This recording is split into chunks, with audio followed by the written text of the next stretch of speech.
معانا اخونا، تعرف بنفسك. عمر من سوريا، عايش بمصر 2.5 سنين، وصار لي تقريبا حوالي السنتين جاي على السويد.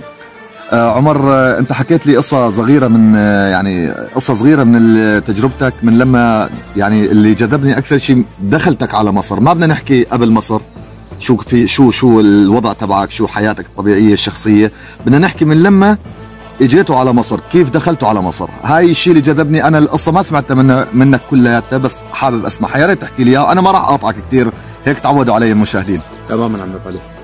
خلال رحلتي فوتي على مصر كنت بالسودان، فتت تهريب. لما طلعنا بالسيارة أنا وعائلتي 6 أشخاص، معي أخين معاقين ذوي احتياجات خاصة ما بيمشوا. وصلنا تقريبا قبل الحدود المصرية ب4-5 ساعات. نزلونا من السيارة، قال هلا بيجي شخص ثاني بياخذنا، ومو يعني بهذا الحكي بالليل، يعني اول الليل. تمام اخي عمر، الشخص اللي ركبتوا معه بالسياره مشان المشاهد يفهم، الشخص اللي ركبتوا معه بالسياره جنسيته شو هي؟ سوداني. الجنسيه سوداني. يعني انتم دخلتوا مصر عن طريق السودان؟ تماما. تهريب؟ ايه تمام، كفي. بعد ما نزلنا من السياره قال بده يحكي تليفون يشوف الشخص الثاني وين. راح بعد عنا لمسافه ما عاد شفناه بالعين. تقريبا استنينا 2-3 بلش الضوء يطلع. هذا الحكي بالصحراء؟ طبعا بالصحراء، بين يعني ما لنا شايفين شيء قدامنا. المنطقة شو اسم المنطقة اللي دخلتوا منها اخي عمر؟ المنطقة بالضبط ما بعرف، بس بتوقع البحر، منطقة البحر الأحمر أو أبو رماد. تمام، انتم جايين عن طريق سفاجة؟ أيوه تمام، طريق سفاجة. تمام. تمام. ايه تفضل. بعد تقريبا 3 ساعات، طبعا كان مو لوحدنا بالسياره، كان معنا حوالي 18 شخص معنا نحن طبعا. تقسمنا مجموعتين من الشباب، وانه في معنا كمان نسوان يعني واطفال. نعم. والاطفال يعني تعبت والنسوان تعبت، ما عاد حسنت تمشي اكثر يعني بالجهه اللي قلنا انه امشوا فيها. تمام. رحنا دورنا كثير، ما لقينا شيء.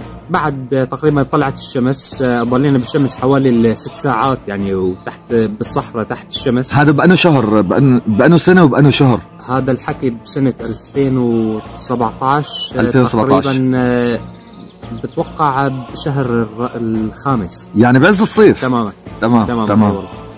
بعد ما فقدنا الامل للاسف يعني، ما عاد لقينا شيء. طبعا الشنات اللي معنا، الاكل، الثياب، كل شيء يعني حاملينه بشكل عام كبيناه.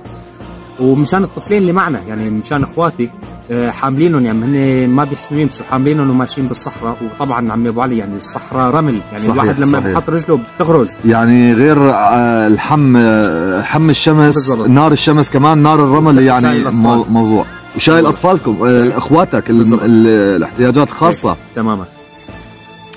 شيء محزن الصراحه، بس خلينا نسمع القصه. تقريبا صارت الساعه حوالي 12 الظهر، كان ماضي حوالي 7-8 ساعات على الانتظار.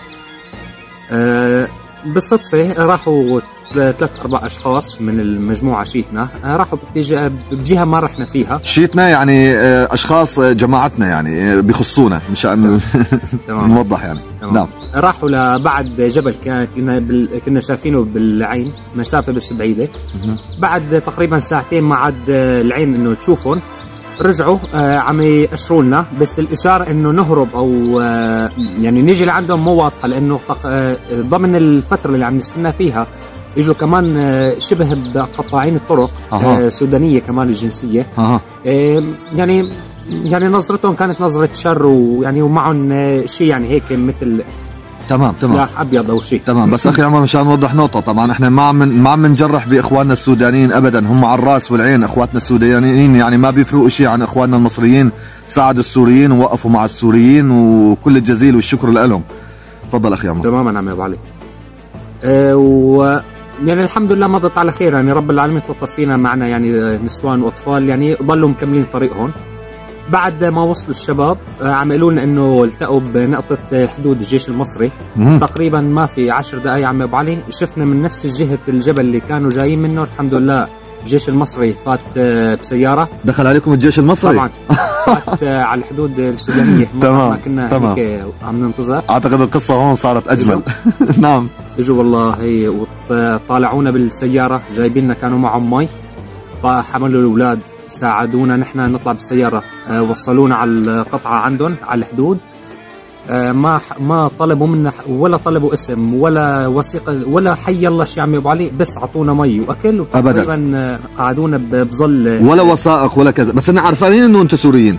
ايه عرفوا اكيد بيعرفوا من لهجتكم مثلا او تمام تمام، بس انه مثلا هويه او جواز ابدا ما طلبوا شيء بالمره من حي ولا شخص فينا. اول ما التقوا فيكم شو كانت بس حدا فيه شيء سألوكم؟ طبعا حدا فيه شيء، حدا مثلا مثلا عقرب قارصه، في حدا صاير له شيء حيه مثلا شغله هيك يعني. اول سؤال لكم يطمنوا عنكم اول شيء، ويعطوا العالم. حدا كلبشكم؟ حدا لا. وجه لكم اهانه؟ لا حدا لا. نفس الموقف اللي حصل معي لما دخلت على مصر عن طريق السلوم.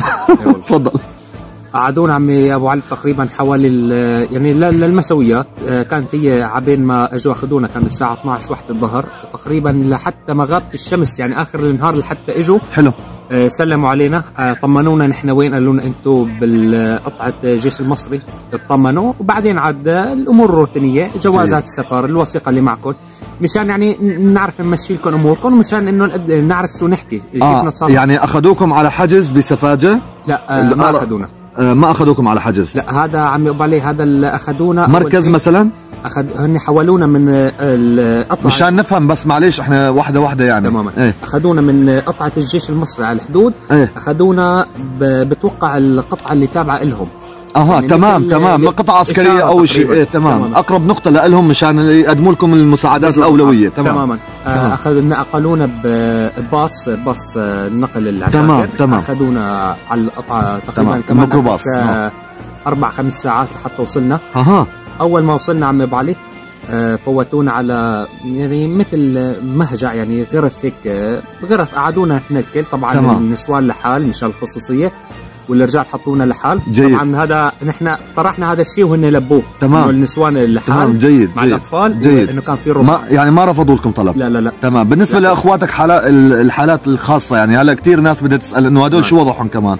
وضعهم يعني لما دخلتوا مثلا حطوكم بهذه الغرفه، كيف الوضع كان يعني بالنسبه لهم؟ هلا هن بحاجه شغلات خاصه لهم مثلا، لانه مقعدين وعلى كراسي متحركه، وهن ما كان في معكم كراسي. يعني اكثر شيء حاولوا يساعدوا فيه يعني حسب استطاعتهم، انه بس يامنوا لهم مثلا دواء، مسكنات مثلا للالام، للقعده الصخره، مثلا الركبه، للالام السياره، حاولوا يجيبوا مسكنات اكثر من هيك.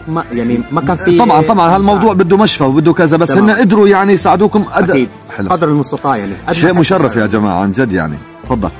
بعديها عم ابو علي بتنا ليلتين بالقطعه. بأول ليلة جابوا لنا أكل، يعني أكل عادي يعني. تمام. من قريبه. تمام. ثاني يوم اجى بتوقع المسؤول عن القطعة. تمام. الضابط مثلا أو شيء، ما بعرف رتبه بالضبط. تمام. وقتها كمان طمنا انه هلا هن الاوراق قدموا لنا طلب، وهلا بدهم يحولونا ياخذونا على الشرطه مشان ناخذ الاقامه النظاميه. جيد. مشان نكون داخلين مصر قانونيا. انتم دخلتوا تهريب يعني، احتجزوكم، عم يضبطوا لكم الاوراق مشان تصيروا انتم موجودين بمصر على طريقه قانونيه. 100% عم. وصلت الفكره. بثاني ليله عم يبقى علي ذبحوا لنا عجل. اي والله. ذبحوا لنا عجل، وقالوا لنا اذا بتحبوا انتم تجوا تطبخوه. وفعلا يعني وقتها ان النسوان هي فاتت على المطبخ، فضوا لنا المطبخ تماما، ولا حتى عسكري يمرق. انا الصراحه ماني مستغرب يعني، ما عندي استغراب ابدا، لاني عشت بمصر وبعرف جدعنه اخواتنا المصريين. تمام. بس ان شاء الله يعني الفيديو اللي بيشوفوه الناس اللي دائما بتجرح بمصر، فبتعرفوا انتم شو هدف فيديوهاتي. اللي متابعني اكيد بيعرف شو هدف فيديوهاتي. تفضل اخي عمر. بعد ما مضوا اليومين عم ابو علي، نقلونا كمان باص على منطقه سفاجه، تابعه بتوقع لمحافظه الغردقه. تمام. سجن سفاجه المركزي. نعم. حولونا هون، انتقلنا من الجيش للشرطه. تمام. هي الفترة والله كانت طويلة شوي يعني، مو هي أيام تقريبا شهر. إجراءات بتمشي فعلا، هي شوي إجراءات الروتينية بتطول شوي بمصر. وقتها قدمونا على الهجرة. هي كل فترة. تمام. رحنا على